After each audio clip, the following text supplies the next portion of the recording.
I just wanted to start and just congratulate you on your win past weekend, Las Vegas, a big win for you. I want to know, where does that rank amongst all your other wins that you've had in the Cup Series?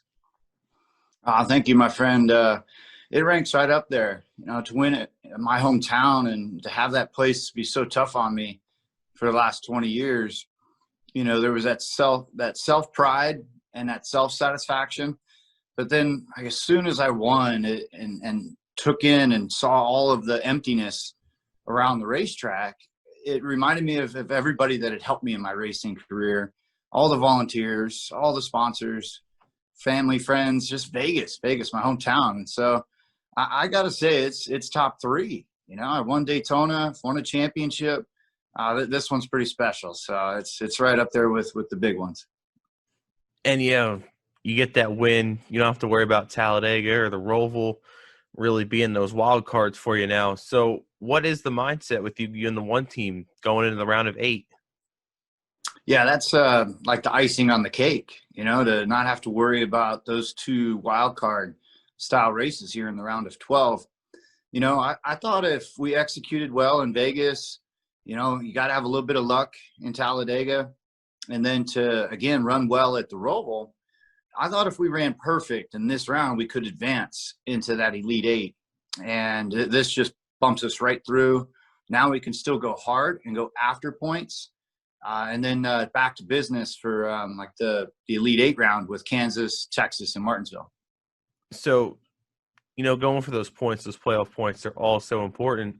So, is your mentality this weekend is try to win both stages and win the race, or is it more try to keep the car there for the end and just try to win the race at Talladega? There's so many ways to look at it, but I feel like if we're on the right pit sequence and things feel good, yes, we're going aggressive. There's no reason to pedal it around and wait for the end.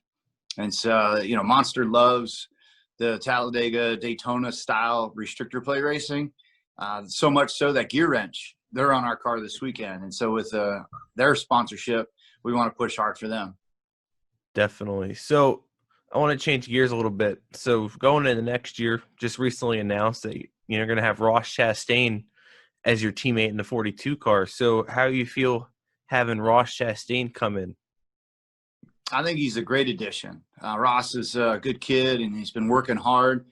He's had not setbacks, but a couple of scenarios that have gone against him with sponsorship or opportunities, and he keeps rising back up. He keeps finding a way, and it reminds me a lot of myself on how he had to work his way up through. And now he's with Chip Ganassi, who loves racers, and that's the DNA that we all have together at Chip Ganassi Racing. So I think he's a perfect addition, and we just got to get him, smoothed out a little bit. I think he's got some rough edges, but so does everybody when they're coming up through.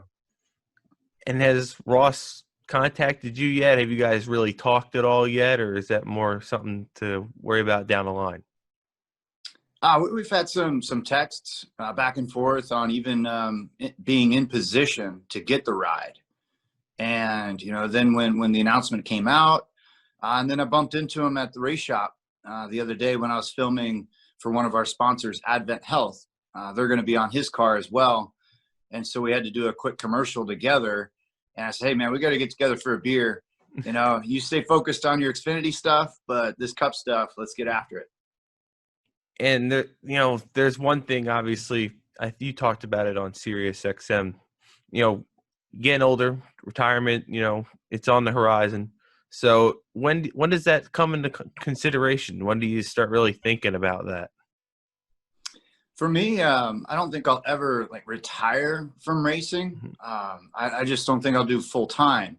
And it's right now a win and a highness. It's the hardest part to even think about. So we'll see what the future brings us. I've always wanted to race the new generation car, the next gen car. I see a lot of road courses on the schedule in the future.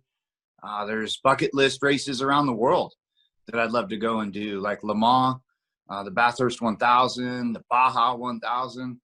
There's a lot of fun things outside of NASCAR, but still there's more work to be done here.